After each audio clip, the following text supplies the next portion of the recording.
4 मिसरे पढ़ के एक नाम पुकारता हूँ और आपसे गुजारिश करने जा रहा हूँ कि उम्मीद नहीं मरहले यास नहीं है, जीने के लिए कुछ भी मेरे पास नहीं है, क्या जानिए ये कौन सी मंजिल है जुनून की, हम मिट तो रहे हैं मगर एहसास नहीं है।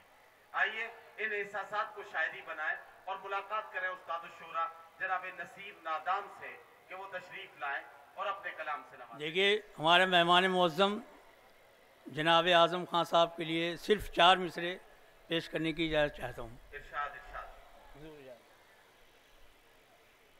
कौम मुस्लिम पे है एहसान तेरे ए आज़म, क्या कहना।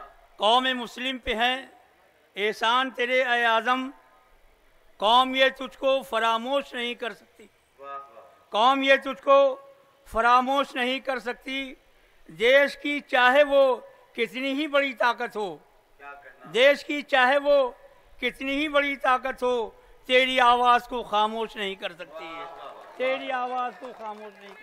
शुक्रिया। क्या कहना। वाह कौम मुस्लिम पे है एहसान तेरे ए आज़म, वाह। कौम ये तुझको फरामोश नहीं कर सकती, देश की चाहे वो कितनी ही बड़ी ताकत हो, तेरी आवाज़ को खामोश नहीं कर सकती, तेरी आवाज़ को खामोश नहीं कर सकती। शुक्रिया।